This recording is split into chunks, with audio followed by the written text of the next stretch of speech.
Good morning, नमस्कार, शुभ प्रभात। आप सभी लोगों का exam time with Akhilesh sir channel में बहुत बहुत स्वागत है। साथ ही आपको गणतंत्र दिवस की ढेर सारी शुभकामनाएं। 76वां गणतंत्र दिवस है।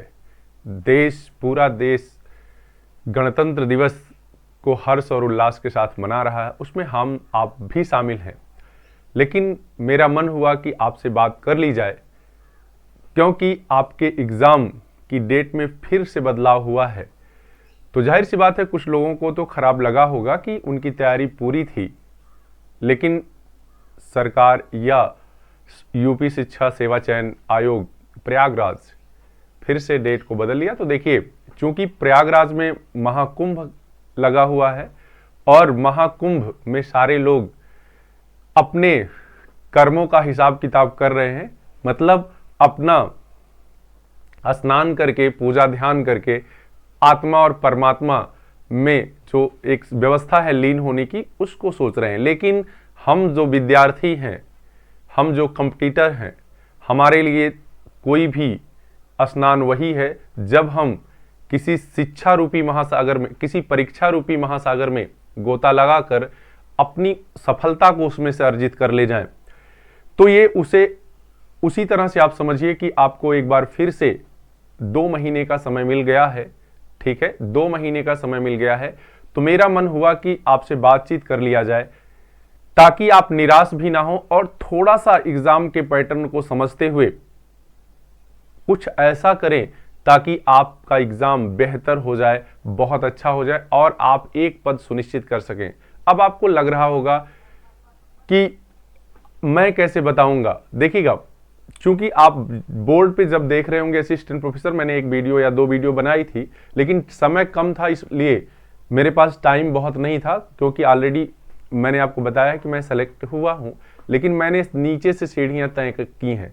क्या कि पहले प्राइमरी, क्योंकि संघर्ष भरी जिंदगी रही है और शिक्षा से बहुत बेहतर ढंग से जुड़ाव रहा है, और मेरा प्रोफेशन ही अध्यापक, बाई चांस नहीं। ठीक, क्योंकि इसके पहले मैं लगभग 5 से 7 साल ऑफलाइन पढ़ाया हूं। ठीक है, बच्चों को मैंने आपको ये भी बताया है, और नहीं बताया तो जान लीजिए कि मेरे बहुत सारे पढ़ाए हुए बच्चे बिहार से लेकर यूपी तक सेलेक्ट हैं, वो चाहे प्राइमरी हो, चाहे टीजीटी हो या तो पीजीटी हो। ठीक है ना जी। हाँ, गाइडेंस में भी बहुत ज़्यादा फायदा हुआ है लोगों को। तो मेरा ये मेरी प्राइमरी से इंटर कॉलेज में मेरी दूसरी नौकरी है। ठीक है, और असिस्टेंट प्रोफेसर मेरा भी एक सपना था, अभी है भी, लेकिन लगता नहीं है, क्योंकि मेरी नौकरी जो है उसी कॉलेज में लगी हुई है जहां मैंने पढ़ा हुआ है। ठीक है, क्योंकि एक चीज और आपको दिख रही होगी, 30वीं रैंक। देखिए, ये सब लिखना मतलब दिखाना नहीं है, लेकिन जब आप तैयारी कर रहे होते हैं, हम तैयारी जब कर रहे थे, तो हमको ये मन होता था कि किसी ऐसे व्यक्ति से बातचीत होती कि उसका सिलेक्शन कैसे हो गया। ठीक है, हम भी उतना कर रहे हैं, हमारा सिलेक्शन क्यों नहीं हो रहा है।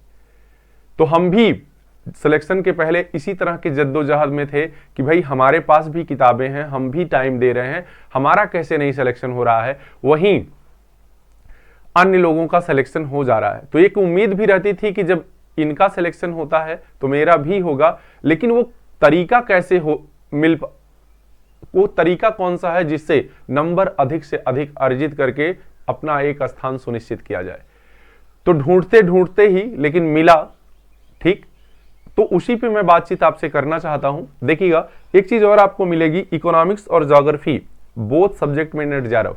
ठीक है, और ये छोटी बात नहीं है, क्योंकि आप सभी लोग नेट और जेआरएफ हैं, लेकिन अधिकतर लोग जो होंगे एक सब्जेक्ट में नेट जेआरएफ होंगे। यहां दोनों सब्जेक्ट, मेरे साथ दिक्कतें ये थी कि मैं पढ़ा लिखा, ठीक है, बहुत हाई फाई यूनिवर्सिटी से नहीं था, इसलिए जब मैंने इकोनॉमिक्स से नेट जेआरएफ किया तो कहीं भी रिसर्च में एडमिशन लेने में समस्या आ रही थी।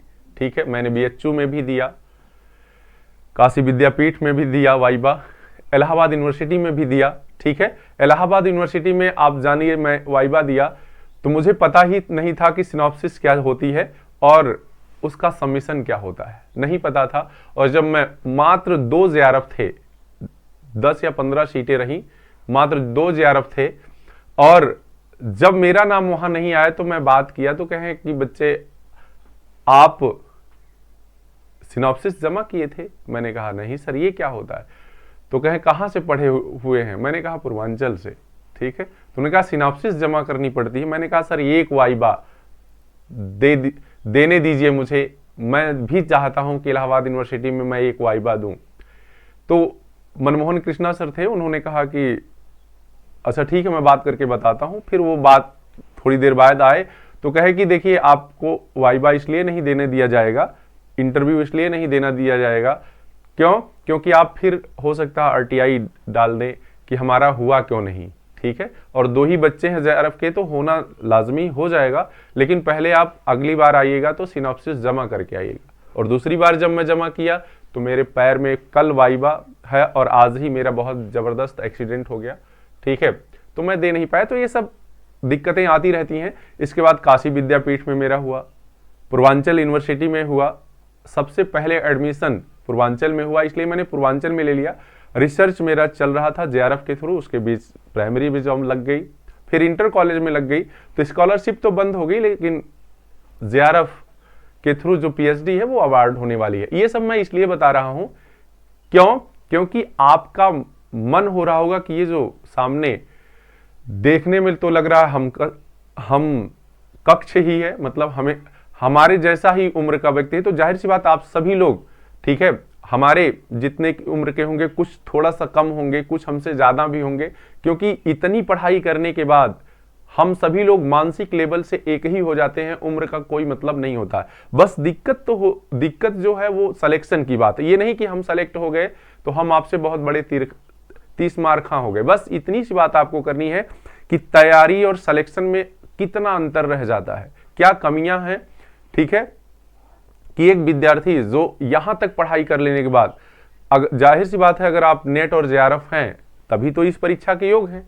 ठीक है, तो आपकी तैयारी और आपके सब्जेक्ट के नॉलेज पर शक तो नहीं किया जा सकता, क्योंकि नेशनल एलिजिबिलिटी टेस्ट, ठीक है, जो राष्ट्रीय पात्रता परीक्षा है, उसे आपने क्वालिफाई किया है अच्छे नंबरों से बहुत बार। कुछ तो ऐसे विद्यार्थी होंगे जो 2 से 3 बार 4 बार, ठीक है, नेट निकालते रहते हैं लेकिन जेआरएफ नहीं होता है।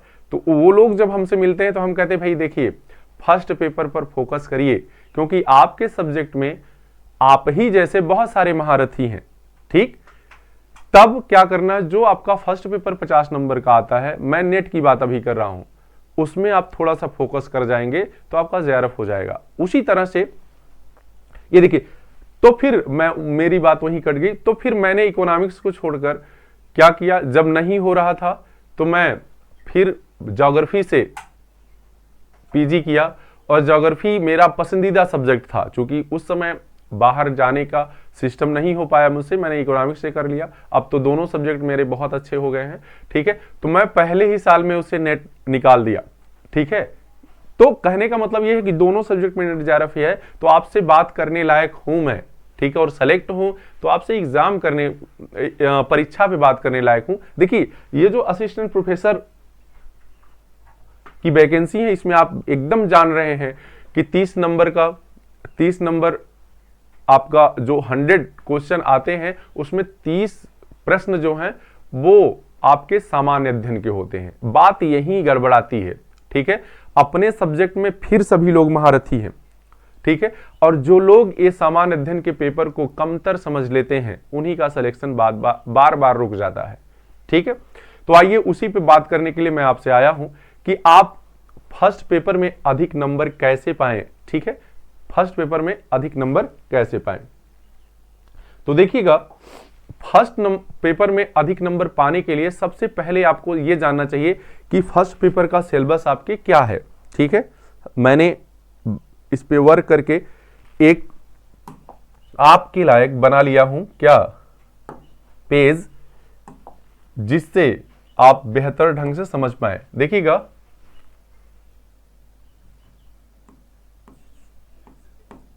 सामान्य अध्ययन का पाठ्यक्रम। ठीक है। अब देखिए, अधिक नंबर पाने के लिए सबसे पहले तो ये होना चाहिए कि हमारे सामान्य अध्ययन का जो पाठ्यक्रम है वो क्या है। ठीक है, वो क्या है, तो आपको एकदम पता है कि जो सामान्य अध्ययन का पाठ्यक्रम है उसमें कुल 6 भाग हैं। कितने? 6 भाग समाहित है। पहला है समसामयिकी मुद्दे।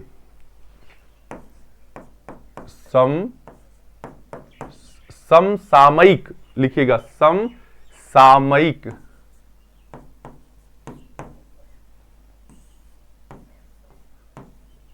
मुद्दे। समसामयिक मुद्दे, ये आपका पहला टॉपिक है, पहली यूनिट है। अब देखेंगे इसमें आपको 4 पोर्शन है। क्या है? 4 पोर्शन दिए हैं और चारों पोर्शन से 5 क्वेश्चन आएंगे, क्योंकि जब हमारे पास 6 यूनिट हैं जिनसे प्रश्न आने हैं और कुल कितने, कुल 30 प्रश्न आने हैं, तो जाहिर सी बात 5 6 30, एक एक यूनिट से कितने 5 प्रश्न पूछे जाएंगे। तो देखिएगा इसकी सब यूनिट जो है, इसके अंदर आपको ध्यान क्या देना है और इसको विशेष रूप से जानना है। ठीक है, क्या क्या पढ़ना है? राष्ट्रीय एवं अंतर्राष्ट्रीय प्रमुख घटनाएं, राष्ट्रीय एवं अंतर्राष्ट्रीय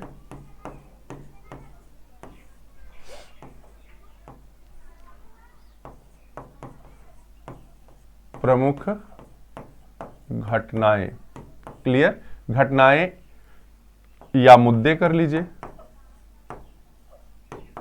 तो इसमें जो भी राष्ट्रीय स्तर पर या अंतर्राष्ट्रीय स्तर पर क्या हो रहे हैं, वार्ता हो रही है, ठीक, कोई सम्मेलन हो रहा है, ठीक है, इस तरह की कोई युद्ध आदि हो रहे हैं, इस तरह की जो भी घटनाएं हैं उन सब का अध्ययन आपको करना है। और बहुत आसान है, आज के ऑनलाइन के युग में बहुत आसान है। आप कोई भी एक चैनल पकड़कर इंजॉय बस देख सकते हैं इसको। ठीक है ना जी। दूसरा है क्या? प्रमुख व्यक्तित्व। प्रमुख व्यक्तित्व, इसमें से बहुत सारे कंपटीटर, ठीक है, ये सारी चीजें जान रहे होंगे, लेकिन फिर से जब 2 महीने का टाइम आपको मिला है तो आप फिर से इसको मनन करिएगा कि क्या छूट रहा है। और ये तब हो पाएगा जब आप 30 प्रश्नों के सेट को हल करेंगे, और वो मैं जल्द लेकर आऊंगा। कम से कम 30 से 40 या 50 सेट तो आपको करवा दूंगा। अब मुझे भी टाइम मिल गया है आपके ऊपर मेहनत करने का। ठीक है, तो आप जुड़िए, Akhilesh exam time with Akhilesh sir channel को सब्सक्राइब करिए, लाइक करिए और शेयर करिए, और निश्चित तौर पे आपको फायदा होगा। और हम उम्र ही हैं, हम कक्ष ही हैं। ठीक है, तो बहुत ज्यादा दिक्कत भी नहीं होगी आपको हमसे बातचीत करने में। ठीक है, जो इसका तीसरा है, तीसरा देखिएगा, तीसरा क्या है? खेल समाचार। क्या है? खेल समाचार। देखिए, प्रमुख व्यक्तित्व में जैसे अभी अमेरिका में राष्ट्रपति का चुनाव हुआ है, ठीक है, इसी तरह के अंतर्राष्ट्रीय भारत में क्या क्या, कौन कौन क्या क्या है, ठीक है, सीएजी कैग वैग तमाम सारी चीजें हैं। ठीक है, तो वो सारी चीजें कम से कम 8 10 15 इस तरह के आपके व्यक्तित्व की जानकारी होनी चाहिए जो राष्ट्रीय और अंतर्राष्ट्रीय स्तर पर प्रचार प्रसार में है या ख्याति में है। समझ में आई बात? या चर्चा में है। खेल समाचार, अभी देखिए भारत की तमाम सारी सीरीज चल रही है, उसी तरह से जितने भी प्रकार के खेल हैं उसका प्रमुख आपको पता होना चाहिए कि कहां हो रहा है, कौन सी सीरीज हो रही है। ठीक है, और चौथे में देखिएगा,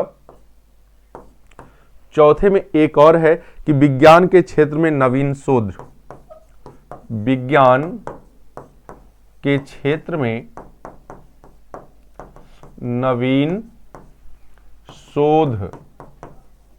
ठीक है, तो ये समसामयिक मुद्दे में 4 पॉइंट आपके पास हैं। ठीक है, जिसपे आप निश्चित तौर पे देख लीजिएगा कि आपने क्या पढ़ा है, क्या छूटा है, क्योंकि पहला पेपर अगर काम कर गया, देखिए सिलेक्शन यहीं से रुकता है। क्योंकि पहले पेपर पर आप ध्यान नहीं देते हैं अपने सब्जेक्ट में, तो सब लोग, आप जिस सब्जेक्ट को, चाहे ज्योग्राफी होगी, इकोनॉमिक्स होगी, हिंदी होगी या संस्कृत होगी, कोई भी सब्जेक्ट होगा जो भी आपका, ये सबके लिए है। ये ऐसा नहीं है कि मैं ज्योग्राफी इकोनॉमिक्स का हूं तो मेरे लिए है। और यही पेपर अगर आपका जिस दिन 30 में 25 से ऊपर चला गया, ठीक है, उस दिन आपको कोई भी रोक नहीं सकता। ठीक है, तो आप मेहनत करिए और हम आपका साथ निश्चित तौर पे देने आए हैं। ठीक है, बस आपको विश्वास करना पड़ेगा। देखिए दूसरा जो है, इसकी दूसरी यूनिट, ठीक है, दूसरी यूनिट का नाम है शिक्षण एवं शोध अभिवृत्ति। शिक्षण एवं शोध अभिवृत्ति। क्लियर? शिक्षण एवं शोध अभिवृत्ति है, ये आपने नेट के दौरान पढ़ा होगा। ठीक है, नेट के दौरान, जेआरएफ की तैयारी के दौरान पढ़ा होगा। बहुत ही गजब का चैप्टर है और बहुत ही आसान ये होता है। समझ में आई बात? बालक केंद्रित आप अपने को मानकर जब इस प्रश्नों का आंसर देंगे तो निश्चित तौर पे ये सारे प्रश्न सही होते हैं। देखिए इसमें सब पॉइंट क्या है, कह रहा है कि शिक्षण, प्रकृति, उद्देश्य, आवश्यकता। देखिए क्या क्या देखना है, शिक्षण,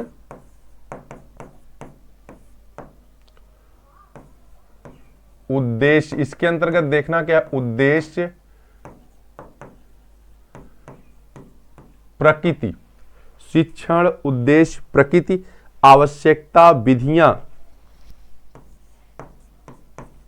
आवश्यकता,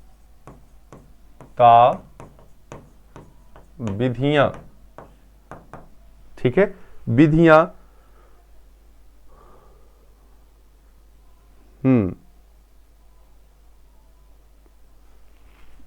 विधियां तथा मूल्यांकन एवं क्या प्रभावित करने वाले कारक एवं शिक्षा को प्रभावित करने वाले कारक। ठीक है, तो ये देखिए, ये जो मूल्यांकन शब्द है ये निश्चित तौर पे इतना जबरदस्त का आपके लिए काम करेगा, क्योंकि आप अपना मूल्यांकन करिए प्रतिदिन, सब्जेक्ट में भी और जीएस के पेपर में भी, कि आपको कितना आ रहा है। जब आप ये कर ले जाएंगे, दिन प्रतिदिन आपकी तैयारी में निखार आता जाएगा। देखिए इसका दूसरा टॉपिक क्या है, दूसरा है कि शोध, तात्पर्य एवं प्रणाली। शोध से तात्पर्य,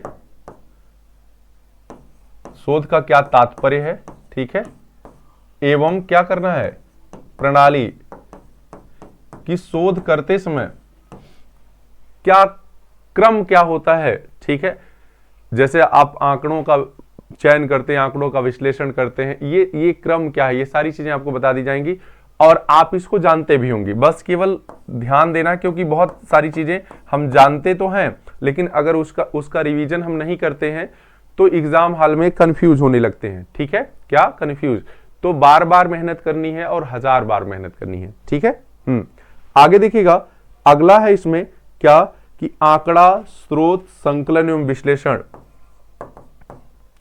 आंकड़ा, ठीक है, आंकड़ा है, ठीक, स्रोत, संकलन एवं विश्लेषण, स्रोत, संकलन एवं विश्लेषण।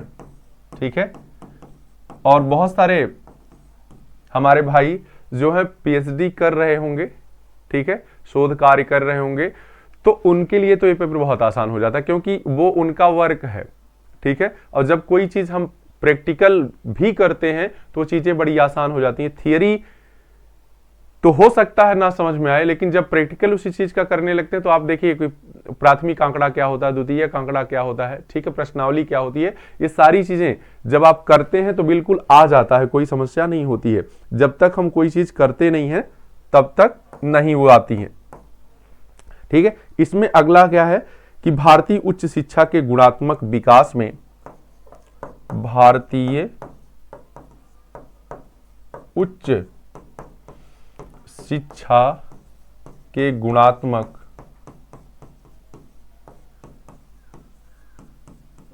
विकास में, ठीक है, गुणात्मक विकास में यूजीसी की भूमिका, यूजीसी की भूमिका।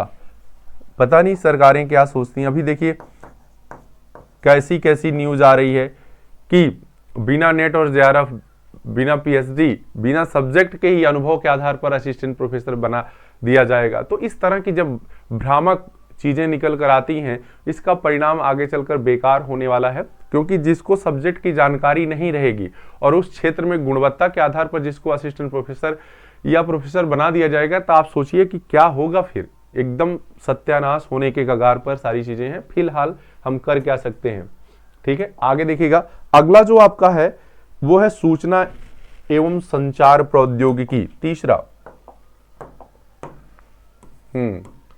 सूचना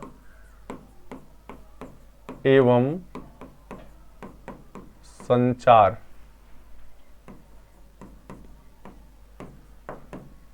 प्रौद्योगिकी। देखिए इसमें आपको क्या क्या ध्यान देना है, क्योंकि प्रत्येक यूनिट से आपको 5 क्वेश्चन आने हैं। और 5 देखिए बहुत ज्यादा नहीं डीप जाने की जरूरत है, क्योंकि बहुत डीप क्वेश्चन नहीं पूछता है। ये आप जान रहे होंगे कि एक परीक्षा मैंने भी दिया है, लेकिन उसी समय शादी भी मेरी पड़ गई थी, ठीक है। तो आप जानते हैं कि जब दो चीज और दोनों में मैंने भर दिया था, इकोनॉमिक्स और ज्योग्राफी दोनों में, तो वही हो जाता है कि जब आप दो चीजों पर ध्यान देने लगते हैं, 50-50 हो जाता है सब कुछ, ठीक है, तब सिलेक्शन नहीं होगा। क्योंकि सिलेक्शन के लिए 100% होना चाहिए, ठीक है, 100% होना चाहिए। और शादी हो जाने के बाद तो आप जानते हैं शादी में सफल होना सबसे बड़ी बात है। एग्जाम तो ऑलरेडी सफल होंगे ही होंगे, क्योंकि सिलेक्शन हो ही गया था, बहुत टेंशन नहीं था इस बात का। आगे देखिएगा, इसे ही क्या कहेंगे, आईसीटी कहते हैं, ठीक है। हाँ, आगे देखिएगा, कह रहा है इसमें क्या क्या आपको ध्यान देना है, सूचना एवं संचार प्रौद्योगिकी, पहला तो यही है।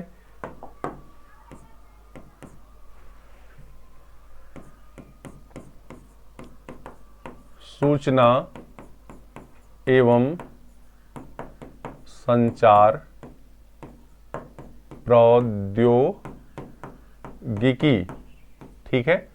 अब इसमें क्या क्या देखना है, इसका तात्पर्य ज्ञान, तात्पर्य लाभ एवं दुष्परिणाम, तात्पर्य लाभ एवं दुष्परिणाम, दुष्परिणाम भी निकल कर आ रहे हैं, ठीक है। देख रहे हैं ना, ऑनलाइन कब बढ़ता हुआ जैसे सिस्टम हो गया है, तब से बहुत सारी चीजें आ रही हैं। हर चीज के अपने अपने नुकसान और फायदे दोनों है, निर्भर करता है कि आदमी यूज कैसे कर रहा है।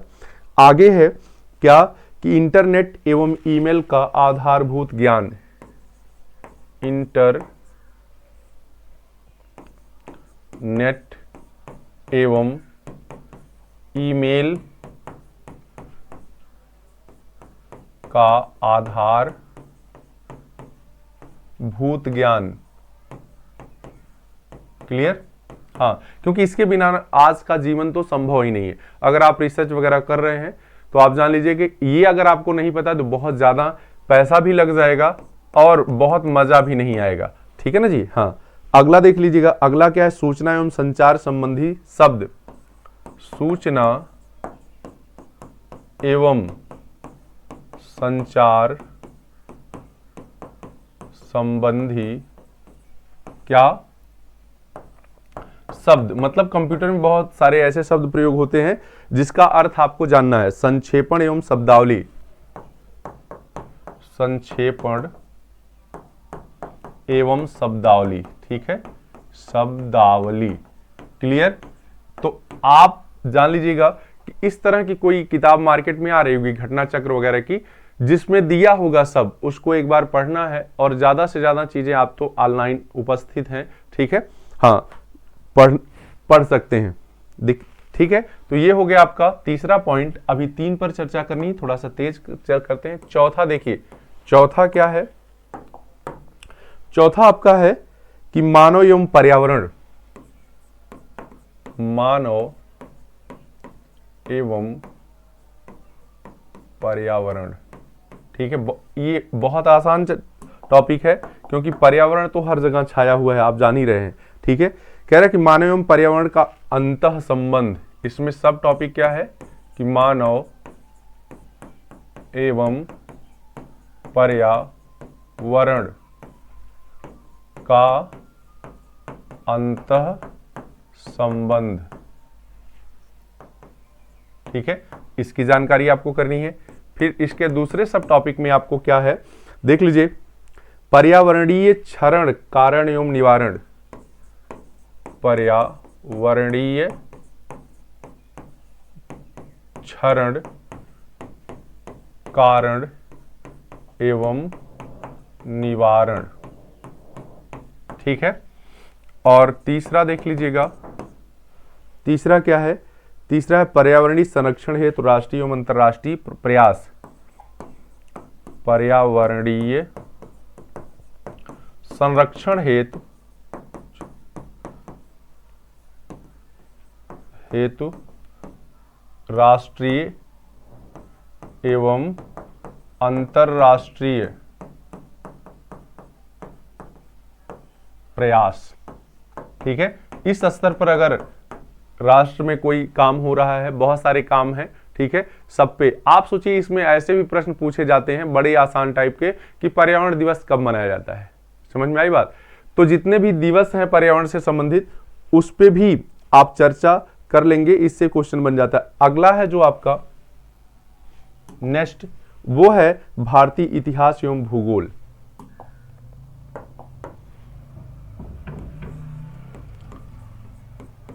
भारतीय इतिहास एवं भूगोल। क्लियर? भारतीय इतिहास एवं भूगोल। अब देखिए इसमें क्या जानना है आपको, भारतीय संस्कृति की प्रमुख विशेषताएं, पहला टॉपिक है, सब टॉपिक कि भारतीय संस्कृति की प्रमुख विशेषताएं। बिल्कुल मजा आएगा। ठीक है, और आप पढ़ रहे होंगे तो मजा आता है। जब भूगोल, इतिहास, हिंदी, संस्कृत अपना सब्जेक्ट पढ़ते पढ़ते उब जाइए तो 2 घंटा इसमें भी टाइम दीजिए। और इसमें टाइम देने का बेहतर तरीका क्या है कि इसके पूर्व जो पेपर आए हुए हैं आप देख लीजिए उसके पैटर्न को कि कौन कौन से क्वेश्चन पूछे जाते हैं, छांट लीजिए कि अच्छा इससे कितना है, इससे कितना है। आपका माइंड तुरंत काम करने लगेगा कि क्या क्या इसमें पूछा जाएगा और कैसे कैसे पूछा जाएगा। ठीक है, अगला है कि भारतीय राष्ट्रीय आंदोलन। भारतीय राष्ट्रीय आंदोलन, देखिए ये एक ऐसा टॉपिक है निश्चित तौर पे सभी परीक्षाओं में पूछा जाता है, क्योंकि आज गणतंत्र दिवस है। तो आप जानिए कि यह दिन अगर किसी कारण देखने को मिला है, किसी वजह से देखने को मिला, तो ये भारतीय राष्ट्रीय आंदोलन है। ठीक है, भारतीय राष्ट्रीय आंदोलन 1857 से 1850। 1857 मतलब पहली क्रांति ये थी, और कब? 1950 तक, 1950 तक। ठीक है, अगला है इसमें देखिएगा, अगला है क्या कि ब्रह्मांड की उत्पत्ति एवं सौरमंडल। ब्रह्मांड, एक ही वीडियो में इसको मैं ऐसा बता दूंगा, इससे एक को क्वेश्चन नहीं गलत होगा। ब्रह्मांड की उत्पत्ति एवं सौरमंडल। क्लियर? ये हो गया। इसके बाद चौथा है, इसका अंतिम है क्या कि भारत का सामान्य भूगोल। भारत का सामान्य भूगोल। तो इस पार्ट के लिए तो आपकी लूसेंट बहुत बढ़िया है। लूसेंट जिसको जीएस की बाइबिल कहते हैं, बहुत सारे लोग को ये लगता है कि उसमें कुछ नहीं रहता है। मैं कहता हूं कि उसमें बहुत कुछ रहता है, बस आपको पढ़ने आना चाहिए। ठीक है, जीएस की बाइबिल वो है और हर विद्यार्थी पढ़ता है, चाहे वो बताए चाहे ना बताए। तो ये टॉपिक तो आपको लूसेंट से कवर हो जाएगा। ठीक है, कहां से? लूसेंट से बहुत बेहतरीन ढंग से कवर होगा। और छठा और अंतिम है आपका, देखिएगा छठा और अंतिम, कि भारतीय संविधान एवं अर्थव्यवस्था, भारतीय संविधान एवं अर्थव्यवस्था। क्लियर? भारतीय संविधान एवं अर्थव्यवस्था। देखिए इसके सब टॉपिक क्या क्या हैं? इसके सब टॉपिक क्या हैं कि पहला है प्रस्तावना, मूल अधिकार एवं नीति निर्देशक सिद्धांत। प्रस्तावना, ठीक है, मूल अधिकार, अधिकार एवं नीति निर्देशक तत्व। जबरदस्त तरीके का, यह आप मेरे साथ जुड़कर पढ़ लेंगे, इससे संबंधित क्वेश्चन को हल कर लेंगे तो फिर दिक्कत ही नहीं होगी। कह रहा है कि भारतीय राजनीति व्यवस्था, भारतीय राजनीति व्यवस्था, ठीक है, भारतीय राजनीति व्यवस्था। इसमें क्या है? विधायिका, कार्यपालिका और न्यायपालिका। पूरा संविधान जान लीजिए। विधायिका,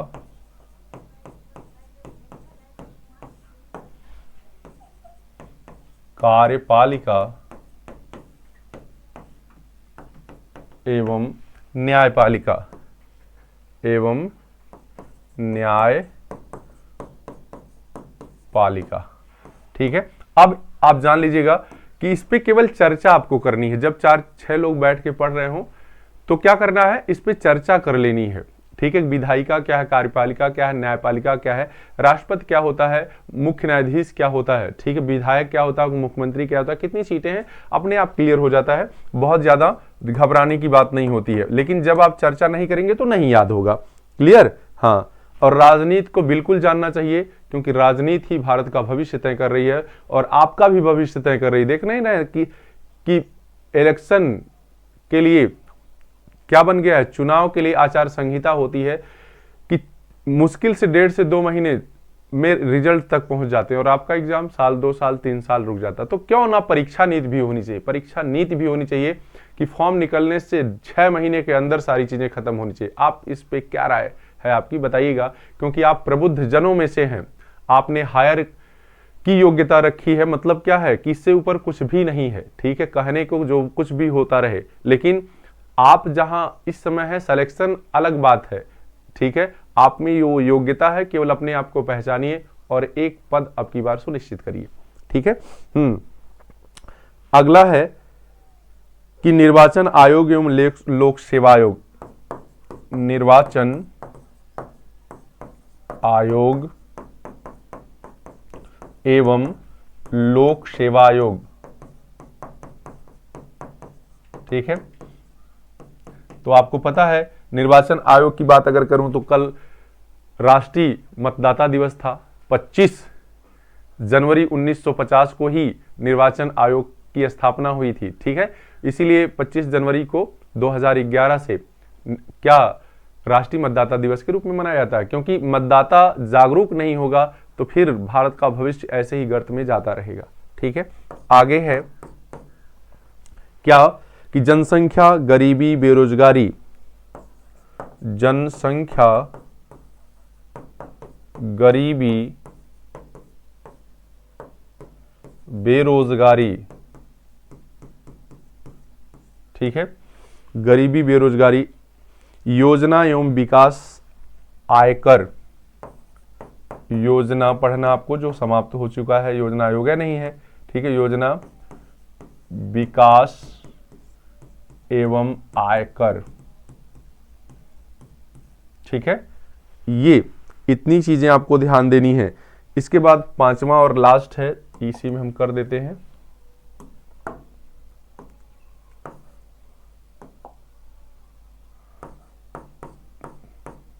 हाँ, 5वां है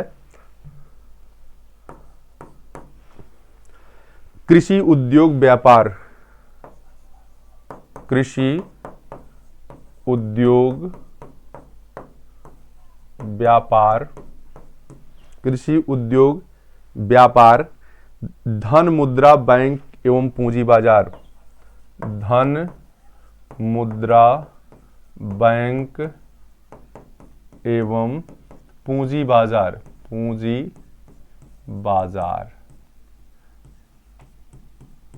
ठीक है, अब देखिएगा मैं आपको इसलिए ये सारे टॉपिक बता दिया क्योंकि इसके माध्यम से आप जान पाएं, ठीक, इसके माध्यम से आप जान पाएं कि आखिर, ठीक, आखिर हमको पढ़ना कितना है। आप पूरी, देखिए एग्जाम तभी निकल पाता है जब आप सिलेबस की पूरी जानकारी हो। अगर सिलेबस की जानकारी हो गई तो आपको पता है कि कितना डेप्थ में, इतना ज्यादा पॉइंट बना दिया है और 5-5 क्वेश्चन उठाने तो बहुत अंदर नहीं जाएगा। ठीक है, प्रश्न इसके पिछले प्रश्न पत्रों को हल करके देख लीजिए, बहुत ज्यादा टफ नहीं है, लेकिन सब पे निगाह होगी तभी आप अच्छे अंक पा सकते हैं। तो देखिएगा इन सब पे क्या करना है, एक एक चीज को फोकस करना है और उससे बनने वाले प्रश्न खुद बनाने हैं और मैं भी बना के दूंगा 30-30 प्रश्न, तो आपका पूरा रिवाइज हो जाएगा 2 महीने या 1.5 महीने के अंदर। ठीक है, तो इसके लिए करना क्या है, आप पूरी वीडियो को 1 से 2 बार देखिए। आप देखिए कि कौन सा चीज, एक अलग कॉपी बनाइए इसके लिए, आपके सिलेबस की अलग कॉपी हो, एक इसकी अलग कॉपी हो। जब आपको मेरे द्वारा प्रश्न पत्र बना के जाएगा या आप खुद बनाइए, ठीक है, और अपना भी टेस्ट करिए और मेरे द्वारा बनाए गए पेपर का भी टेस्ट करिए। निश्चित तौर पे आप देखिएगा कि 30 जो सामान्य अध्ययन का पेपर है उसमें आप 25 से ऊपर रहेंगे हमेशा। कितना? 25 से ऊपर। 20 से भी ऊपर चले गए तो आपका सिलेक्शन निश्चित तौर पे होने लगता है। ठीक है ना जी, आप जिनका सिलेक्शन हुआ उनसे पूछ कर देख सकते हैं। तो ये वीडियो आपको कैसा लगा है बताते जाइएगा। और जितने लोग, ठीक है, सामान्य अध्ययन क्या, जितने लोग असिस्टेंट प्रोफेसर का एग्जाम देने जा रहे हैं वो सभी लोगों के लिए महत्वपूर्ण है, चाहे वो किसी भी सब्जेक्ट के लिए हैं, तो वो सभी लोग जुड़ सकते हैं फर्स्ट पेपर के लिए। और यदि आप ज्योग्राफी और इकोनॉमिक्स के स्टूडेंट हैं तो आप सब्जेक्ट में भी हमसे बातचीत कर सकते हैं। तो आज की बातचीत में आपको कैसा लगा है ये बताते जाइएगा और अपना कमेंट करते जाइएगा और ज्यादा से ज्यादा लोग जुड़ने और देखने का प्रयास करिए। देखिए इसी से भविष्य आपका उज्जवल हो सकता है। पढ़ना तो पड़ेगा, उम्र धीरे धीरे बीतती जा रही है, क्योंकि यहां तक आप आए हैं तो मैं जानता हूं कि कम उम्र नहीं है, उम्र ज्यादा है। कई टेंशन हो जाता है कि जिंदगी कैसे आगे बढ़ेगी, तो टेंशन छोड़कर केवल पढ़ाई करिए, ठीक है, और सब कुछ हसीन होने वाला है। तो आज के लिए बस इतना ही। धन्यवाद, आपको ढेर सारी शुभकामनाएं एग्जाम की।